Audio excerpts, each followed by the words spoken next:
বাড়ি ফিরছেন ভারতে আটক 12 জন বাংলাদেশি মৎস্যজীবী। বাংলাদেশে আটক ভারতীয় মৎস্যজীবীরা এখনো ছাড়া পাননি।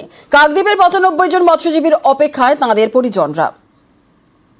আমাদের দুটো ট্রলার আপনারা জানেন যে বাংলাদেশি জলে গিয়ে আটকে গেছে, তাদের তারপরে জেলে নিয়ে যাওয়া হয়েছে। আমরা যথাসাধ্য যা যা করার রাজ্য সরকারের পক্ষ থেকে আমরা করছি। আমরা আশা করি আমরা সহযোগিতা পাবো। বাংলাদেশে আটক ভারতীয় মৎস্যজীবীদের ফেরানোর প্রক্রিয়া চলছে।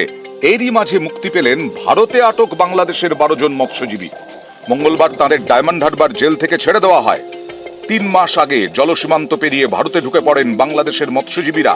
তাঁদের আটক করে জেলে রাখা হয়। সেই 12 জন বাংলাদেশি মৎস্যজীবী এদিন মুক্তি পান।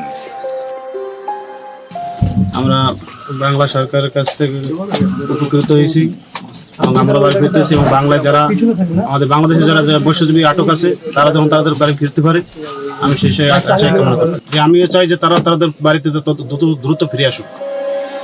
ভারতের জেল থেকে ঘরে ফিরছেন 12 জন বাংলাদেশি মৎস্যজীবী।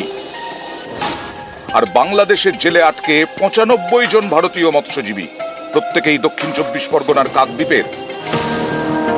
প্রায় 2 মাস আগে কাকদ্বীপের 6টি ট্রলারকে আটক করে বাংলাদেশের উপকূল রক্ষা বাহিনী। অভিযোগ, মাছ ধরতে গিয়ে ট্রলারগুলি বাংলাদেশে ঢুকে পড়েছিল। এই 95 জন ভারতীয় মৎস্যজীবীকে ফেরানোর প্রক্রিয়া চলছে। রাজ্যের তরফে কেন্দ্রকে চিঠি দেওয়া হয়েছে।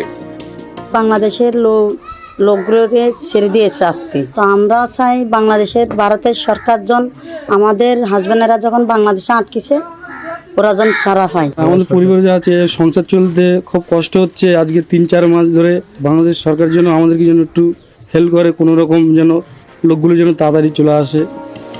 গত কয়েক মাস ধরে অস্থির বাংলাদেশ। সংখ্যালঘুদের ওপর নির্যাতন চলছে। সে দেশের কট্টরপন্থীদের গলায় তীব্র ভারত বিদ্বেষ। কিন্তু যেসব মৎস্যজীবী মুক্তি পেয়ে বাংলাদেশে ফিরছেন তাদের গলায় অন্য সুর। এখানে কেমন ছিলেন? জি আলহামদুলিল্লাহ ভালো ছিলাম। বাংলাদেশের পক্ষ থেকে বলা হয় যে ভারত তাদের ক্ষতি করে, কি বলবেন এই ব্যাপারে? আপনারা তো ছিলেন এখানে। না আমি আমার তো মানতে সেটা মনে হয় না। আমরা ভালোই আছি, নিরাপদে ছিলাম। আপাতত কাকদ্বীপের অক্ষয়নগর ফ্লাড শেল্টারে থাকবেন মুক্তি পাওয়া 12 জন বাংলাদেশি মৎস্যজীবী। পরে তাদের বাংলাদেশের হাতে তুলে দেওয়া হবে।